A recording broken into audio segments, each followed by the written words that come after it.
จักจะไปถามเขาบอก บ่แล้วฉันก็นึกว่านางขายคู่มือ โอ้ย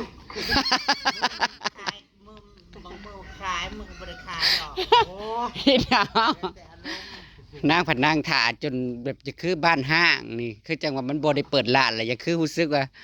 บ้านห้างนี่แหละจ้า หนักปูยังที่ไม่กินที่เฮ้ย เนี่ยไป กินใช้ก่อยกับว่ากินใช้ เฮ้ยขนาดนั้นสิ วัน บ่ได้บ่ฮู้ ข่อยจะถามรายละเอียดจังคักเลยพระเจ้า คนก็สิมา เจ้าชวนข่อยบ่ข่อยว่าที่เป็นคนเก่าตอบข่อยว่าที่เป็นระเกียดใหญ่เนาะเอ้าหมู่บ่ชวนก็มันสิกล้าไปข่อยก็ว่าว่าน่ะแล้วข่อยก็เลยเข้ามาข่อยก็เลยเข้ามาว่าดีบ่ คือบ่มีไผนาง เชิ อ่ะ ญนางมานี่บ่คะชีวิตชีวิตหลังตัวเองก็ อ้ายน้องสู่ มาพ่อมดิ มึงน่ะก็ตั้งบ่ได้ว่าแนวใดนะว่าเขาบ่ได้ขายอิหยังก็บ่อิหยังนะคะแม่น่ะคือบ่มีไผตอบกูว่าแนวนี้ เจ้าเขาหน้าอยู่นี่แต่ว่าบ่แล้วเลย อยู่นะแต่ละอ่อนตายเปื่อย กระถือแล้วมากะฉันตอบฉันทักไปบอกเธอแล้วฉันตอบถือไรฉันว่ามาคือบ่มีไผ นั่นแล้วใครสิว่าอันเขาบริขายมื้อนี้อิหยังก็บ่ว่าคือบ่มีหยังคือบ่มีไผน่ะหมายความว่าเอาเขาบ่ทันมาขายบ่ จน4 โมง บ้านน่ะบ่มีไผจักคนน่ะฉันก็บ่ถือไปมากินเป็ดอยู่เฮือนกูจังบ่ผิดหวัง น้ำแก้วบ่ ฮะเอาเราไปทันในเมื่อบ่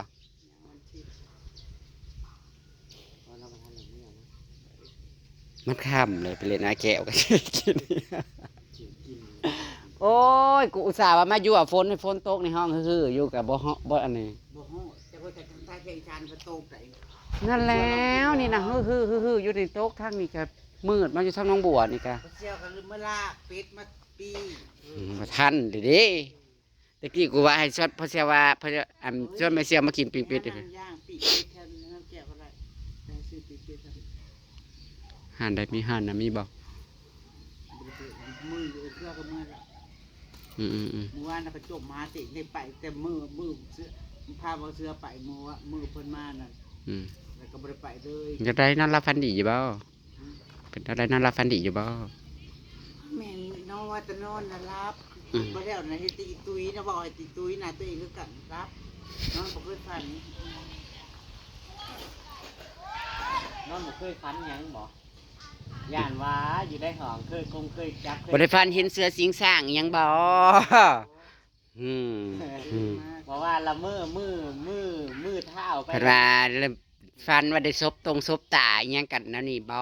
จะสิโดนตีเท่านั้น มาแต่ก่อนจับมือมาเท่านี้น่ะซบตา เทียบกับชวนสองคนที่ล่ะอืม เปรียบเทียบแล้วใด เปรียบเทียบยังไงฮะเปรียบเทียบยังไง เฮาอยากคู่ว่าปกเฮาอยากคู่ว่า อันมันเป็นมายังไงหั่นนะเฮาอยากคู่เดี๋ยวนี้ มันเป็นมายังไง ก็บ่ฮู้กันก็เบิ่งแล้วจังไดกันได้จังไดล่ะข่อยใต้แต่ความรู้สึกลึกกับพ่อฮู้อยู่ ว่ายังไงหั่นนะ อือฮึ เป็นเพื่อนกันก็ดีที่สุดแล้ว สรุปเป็น จ้าเป็นเพื่อนก็เป็นเพื่อน แต่เจ้าเนี่ยอย่าคิดให้มันเป็น เราบ่ได้ตกลงในฐานะแบบใดจักอย่างก็บ่ได้ว่าเป็นหมู่เป็นครูบ่ได้ว่าเป็นผัวเมียบ่ได้ว่าเป็นพี่น้องแบบ อยู่นำกันไปนำกันเล่นนำกันคืนนี่ กะ ในฟิวแบบสู้สาวเขาบ่ได้มีเลยบ่มีโมเมนต์แบบนั้น สู่ ตัวเอง สาว มันก็อยากมีอยู่ได บ่มีนั่นนี่นะวะ คิดอยู่ เออ อยากมีโมเมนต์แบบนั้นอือ จนนอนบ่หลับ ก็เป็นอันดีใจคนอยู่รอบนี้เฮ้ยโอ้มารอบนี้เฮ้ยอ่ะบ่ว่าเฮ็ดรอบนี้เป็นอันดักย่านๆเก่งๆแบบมีข้อมูลเฮ็ด ขึ้นจะ เป็นใจเปรี้ยวใจวิวแล้ว บ่นึกว่าเป็นขึ้นจานโคย บ่อันนั้นเป็นพยานน้อย แปลว่าย่านผู้ชายแบบว่าข่มขืนก็เลยย่าน กูนึกว่ามึงถึกอุบัติเหตุเท่านี้แหละว่ามึงรู้สึกแบบ ถึกเส้ ย่านโคย เป็นจังซี่นะเห็นกับแบบอันเยื้องจังซี่นะว่ามันจะเป็นผู้ชายหรือบ่ขนาดนั้น มามา ๆตอบ มา2-3รอบแล้วยังบ่ทันได้ตกลงปลงใจว่าคบกันแท้ ก็บ่ได้ว่าจังได๋ เอา ก็มีเราบ่ได้ค่อยได้เว้ากันอยู่นำกันก็บ่ค่อยได้เว้าจริงๆก็บ่ได้ค่อยได้เว้ากันแบบผู้สาวเลย ตกลงนี่ ในคลิปที่เจ้าได้เห็นนั่นแหละที่เจ้าได้เบิ่งนั่นแหละแบบว่าดูใจนั่นแหละ แล้วตกลงมานั่น ดูใจกันนี่แล้ว บ่แม่นมึงบังคับเรามาเบา ก็บ่ค่อยว่า อันตอนแรกเนาะก็เพราะว่าเราเคยรับปากเนาะ เราว่าสิมาสงกรานต์ ลงมานั่นดิ เรา บ่ออกซื้อนะประเดี๋ยวที่เขาก็ทวงสัญญาที่ เอ น่ะ อ แล้วค่อยละเช็ดไปถามเราว่าตกลงไปเที่ยวไสสงกรานต์ไปลงมาบ่ถ้าลงมามีเอื้อยออกค่าเครื่องให้ อืม แล้วก็บ่มาตอบข้อมือนั่นล่ะลงก็ลงแต่ก็ลงมาโลด แสดงว่าเราคืนอยู่คือมือหนึง บ่ได้บอกล่วงหน้าหยังเลย อืม อืม อืมโอ้ย แล้วก็ มันเหาม ารอบนี้ก็เพิ่นไปเว้าเด้เพิ่นได้ซื้อช่องเบาออย บอกว่า ช่องเบาบอย บอกว่า บุญที่ลงมาใหม่ บุญ ใครก็ถามได้ว่าบุญคือบ่อยู่ห้องหมู่บุญใครแม่เขาก็ถามเนาะ อืม ว่าคือบ่อยู่ห้องหมู่บุญลงมาใหม่เถอะว่า ถ้าสีเสาหานี่บ่ มือบุญบาทซื่อๆเล่ากับว่าลงมาทางตลาด บัดแต่คอยจะเซ็ตถามเมื่อวานนี่เจ้าไปว่าออกชื่อบ่ว่าสิลงมาใหม่ลงบุญนั่น อืม เชื่อว่าเพราะว่า เทื่อว่างเนะว่ามันยังมีเทื่อว่าง มีการว่าเทื่อว่าง มือไปส่งก็ดีแล้วบ่ดีบ่ได้จองตัวเนาะ อ๋อ ไปนั่งรอหนักเคาน์เตอร์เลยว่าที่นั่งว่างบ่เครื่องนะ ค่าเครื่อง ถ้าบ่ว่างก็สิได้นั่งรถเพิ่นว่า ค่าเครื่องบ้านเฮาน่ะเท่าไหร่สวรรค์เวียงจันทน์ เบิ่ง แพงกว่าทางไทยอยู่จังนะ ร้านนี้หน่อย อ๋อโหล้านหน่อยๆครับล้านหนึงกับ1,500เลยก็ถือว่าแพงนะแต่ มันกับบริใกล้เนาะ สวรรค์เวียงจันทน์แค่นี้แพงบ้านเฮาน่ะแพงเองก็แพง มันเที่ยวแล้วมันภาคละเที่ยวเลยพอเที่ยว อืม อืม มีเที่ยวเดียว มือละเที่ยว อืม สิตกกระตกเด้อจ้าฝนจ๋า เที่ยวเช้ามื้อก็เที่ยวแรงมื้อนั้นก็เลยได้นั่งเครื่องไปไปนั่งรอเป็นชั่วโมง นาซิอยูบุญจังกับเนาะมันกัด ก็ส่วนเพิ่นอยู่ว่าผู้อยู่หมู่บุญแม่นั่งแม่ก็ชวนอยู่เพิ่นว่าเมื่อเวียกก็ว่าแต่ว่า แม่ก็สิรอบุญบ้านเธอแล้วพุ่นแล้วจังสิลงพุ่นก็ได้ หึ ว่ารอบุญบ้านเธอแล้วพุ่นแล้วจังสิลงบ้านนางก็ได้ สิลงบ่ ลงไปอันรดน้ำดำหัวตะบะย้อน คิดว่าเราขอมึงเฮาอันคิดว่าในกลุ่มเฮาคิดว่าเราอันลงมาเอาเจ้าสิขึ้นไปรถน้ำดำหัว แม่ย่า ในงานก็พบปูกินกันคิดก็เลยลุ้นกัน ไป เจ้านั่น อิหยังก็ลืมบ่ไม่ดู ผมก็คิดว่าพอเสื้อลงสีลงมาเอาเมียอันคืน เมีย ถ้าได้เป็นอหย่างกันสิว่าเมีย ร้อยบ่เสือคอยบ่เสือว่าซั่น งานดี อยู่คอยว่าเนาะ คำก็เสือสองคำก็เสือ ใครก็สิว่าคอยอยู่นำกันก็อาจสิมีหยังกันแล้วประมาณนี้คอยก็เบิ่งบ่ อยู่ผมก็สู่ติจาก ความรู้สึกข่อยดีก็อาจจะบ่มักบ่มีใจเฮาแบบคบได้ขนาดหมู่ประมาณนี้ถ้าคนมีใจกันฮักกันนำ เรียบร้อย ปานนี้นอนปานนี้จังได๋ก็มีน้อยๆ เรียบร้อย เฮามันก็ตบมือข้างเดียวบ่ดังเด้ มันก็เซฟได้ค่ะถ้าแม่นว่าเขาบ่เอาเจ้าเนาะ แม่ เฮ้ยเฮ้ย อย่างน้อยอยู่ด้วยกันอย่างน้อยก็มีใจเด้อเว้ากูบ่เว้าเป็นเด้อ ถึงว่าสิหิขึ้นจะนอนบ่หลับกันก็บ่เอาน้ำกันแล้วเนาะ ในเมื่อตบมือข้างเดียวมันบ่ดังมันก็บ่ดังน้อยๆเฮาจะมา แปลกเนาะร้อยทั้งร้อยอยู่ได้ห้องเดียวกันแหละสิสุดท้ายแล้วแต่ว่าสิมาเป็นแค่ฐานะแบบว่าบ่ มึงอะนอนหันหลังให้เหรอ เฮาก็ให้เกียรติเขาเนาะ เจ้าก็นอน ให้ หัน เกียรติให้เวทอันนี้เขาล่ะ เจ้านอน นี่แหละ FC ว่าอย่างนี้แหละคนที่ถูกใจก็มักจะเกรงใจกันเนาะนี่นั่นเขาก็ให้เกียรติเพิ่นหั่นนะ เอาแหละแต่ละคืนนี่เจ้าลุ้นอยู่อ่ะ สำหรับข่อยนะมันหลายเทื่อเด้มันขอยกระชินขอยกระดอนธรรมดาขอยได้ข่อยก็ว่าเขาสิกอดเขาบอกว่าก็มีบางมื้อสิว่าน้อยกันยกมือ แจ็ค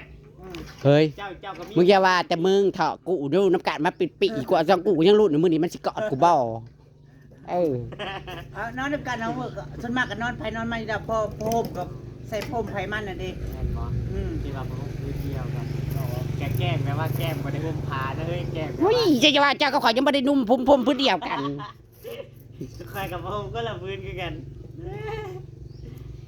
อ๋อแปลกเนาะเออ แปลก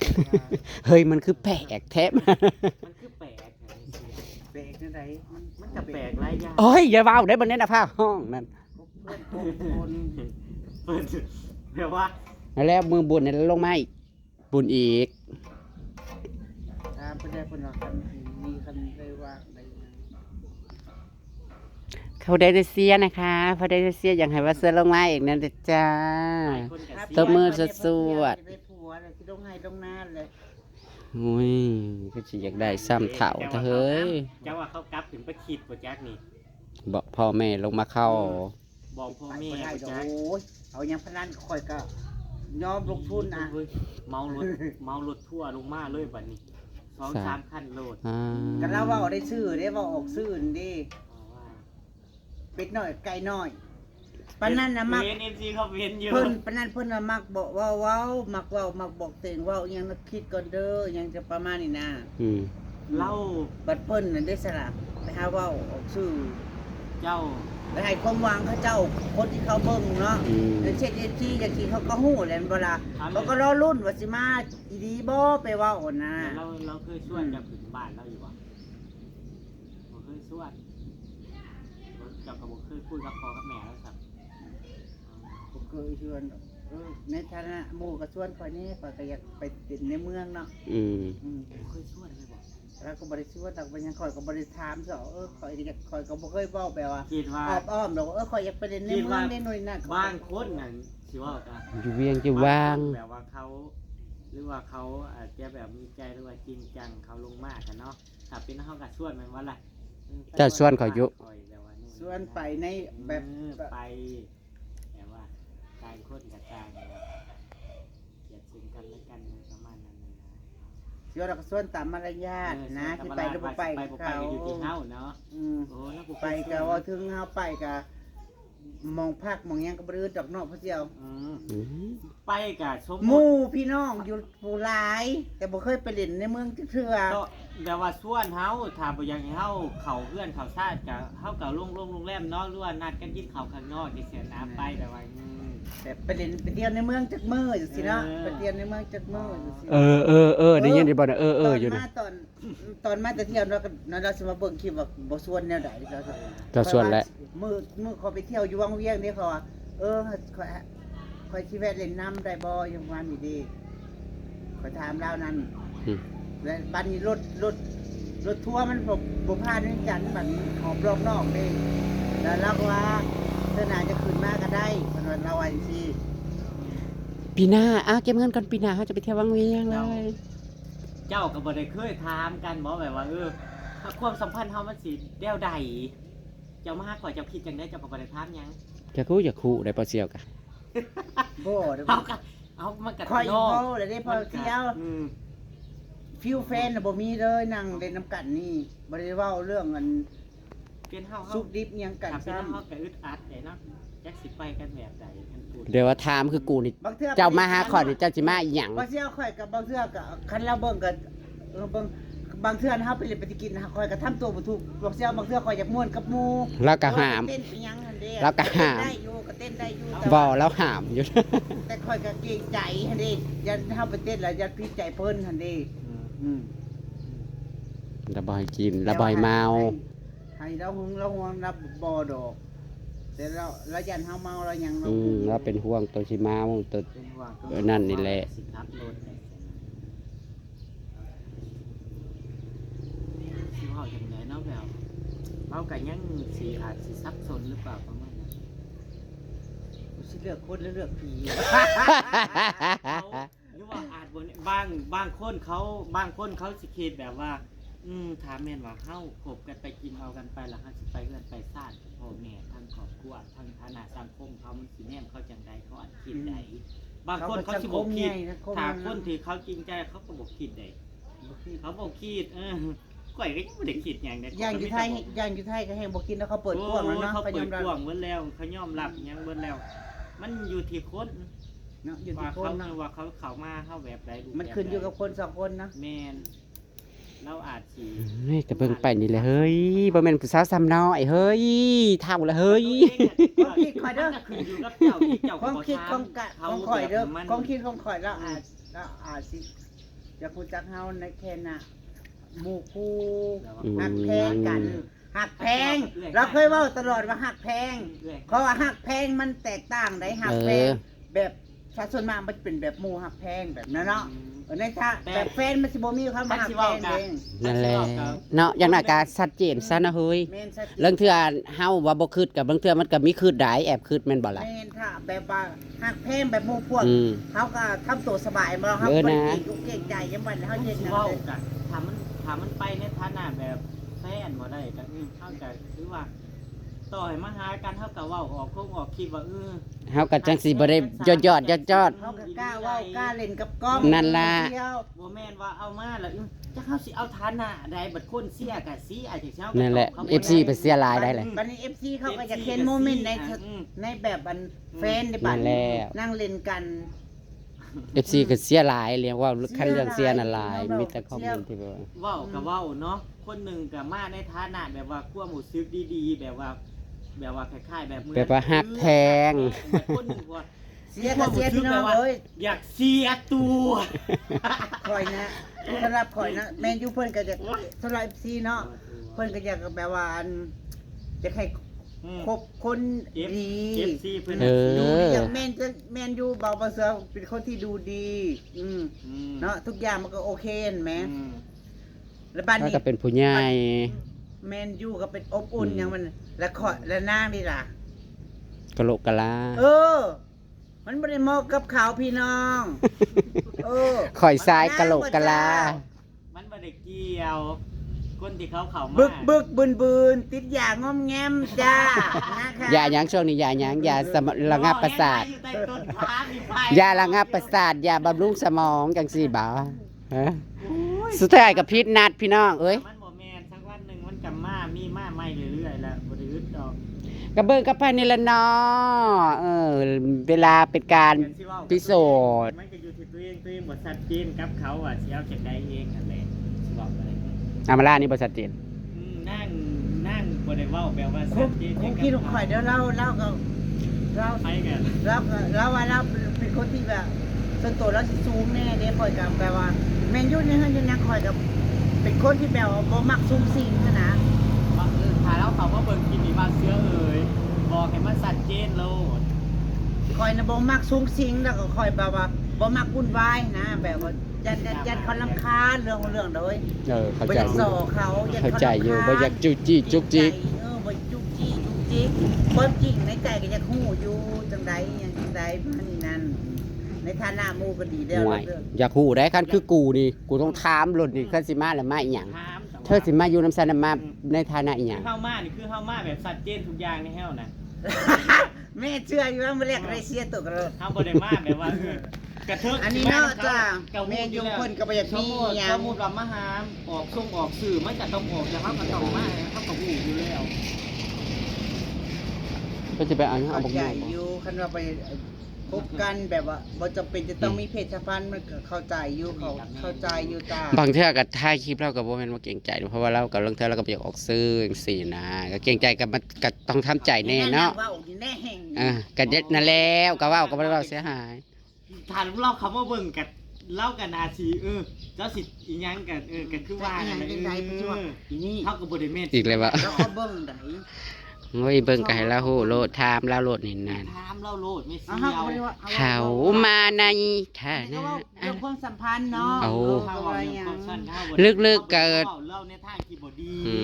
เฮาก็ อีหยัง เรื่องถ้า คิดไปไกลแล้วเราสินั่งคิดอันนี้โอ้ยพวกมึงน่ะคิดไปไกลเด้อประมาณนี้